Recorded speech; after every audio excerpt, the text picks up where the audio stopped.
Imagine this. You wake up one morning to find a small slip of paper on your pillow. It's not a dream. It looks like a receipt. Printed neatly at the top, it says, "Your life so far." It doesn't list dollars earned or promotions gained. It lists how many sunsets have you actually watched? How many meals have you eaten without checking your phone?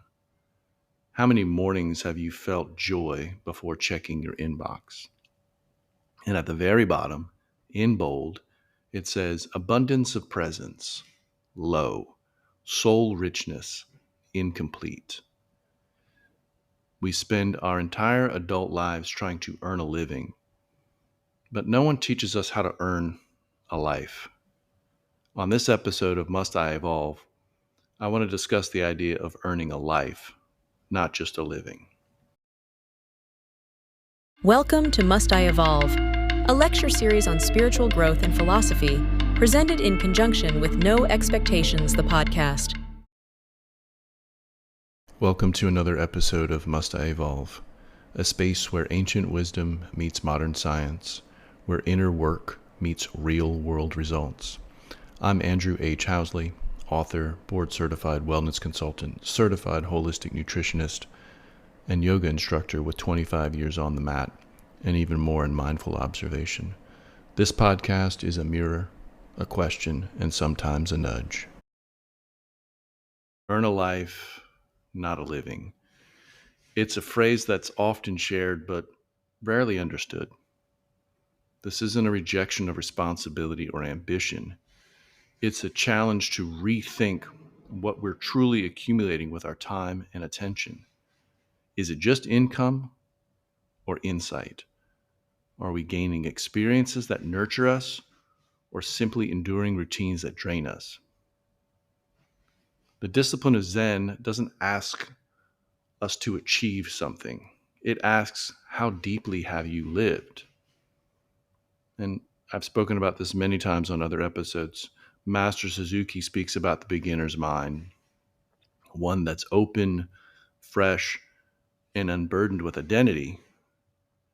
And most of us wake up not as beginners, but as performers, wearing titles, chasing productivity, in an attempt to prove our worth. The Zen mirror doesn't reflect your job title. It reflects your presence, and often it finds us missing from our own lives. So I'd like to explore this idea with three basic questions. First, who told you money equals meaning? We grew up with this unspoken equation: money equals success equals value. But money can't hold you when you're grieving.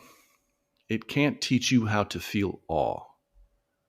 And so many of us trade years for paychecks, believing that we'll rest later. But later is never guaranteed. Security is necessary, but excess doesn't equal essence. We've been sold the idea that fulfillment follows finance. And an interesting quote from the author Paul Bowles: security is a false god. Begin making sacrifices to it and you're lost. He's reminding us that everything is fleeting. So it's best not to dwell on something that doesn't really exist. Here again, Zen doesn't ask, what are you working for? Zen asks, are you eating just to take a shit? Are you living just to sustain the cycle? Or are you here to wake up inside of your own life? The second question, what does it mean to be abundant in presence? Let's consider it this way.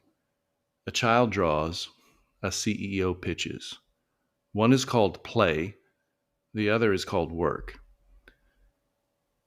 But more often than not, the child is more aligned to their own dharma than the CEO.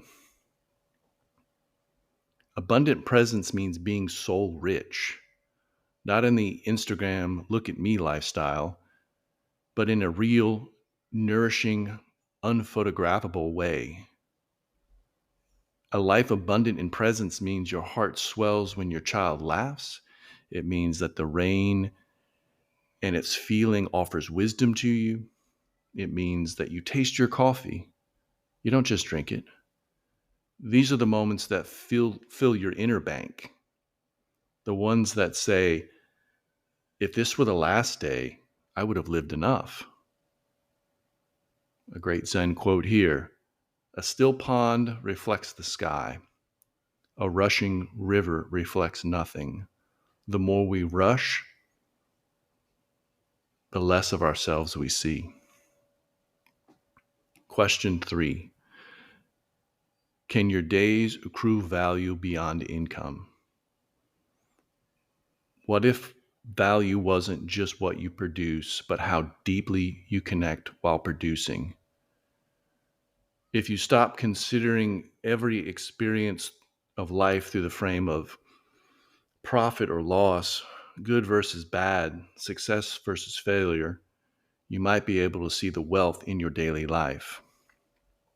So maybe when typing that email, breathe deeply. Cook dinner while singing softly. Walk with your phone off. Just feel your footsteps. The question isn't how much did you do?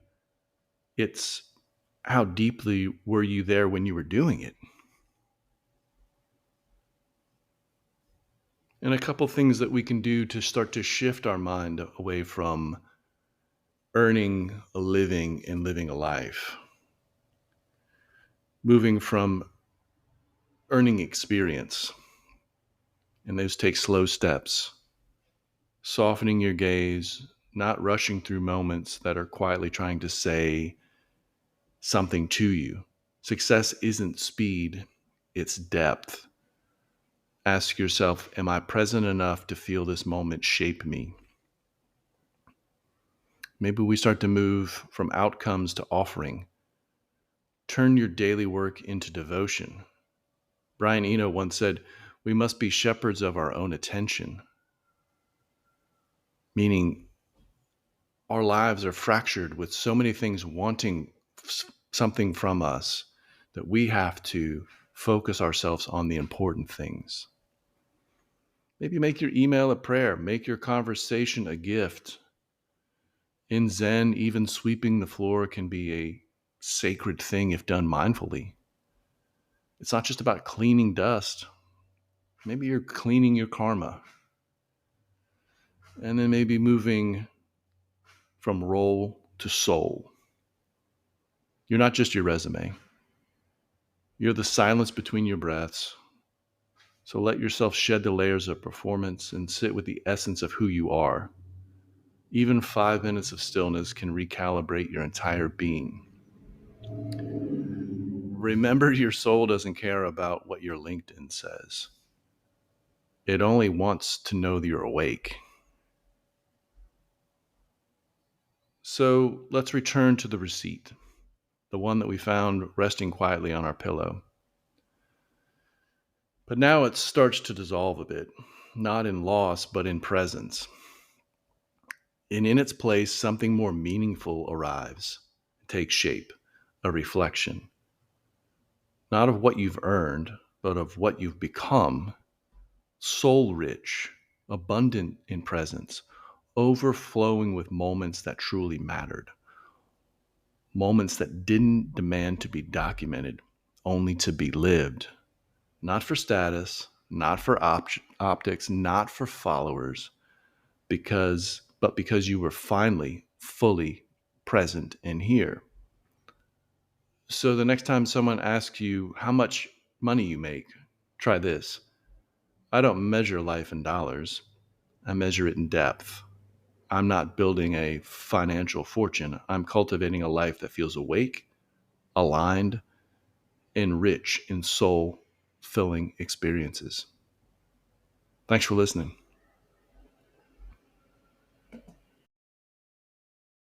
Thanks for listening to Must I Evolve.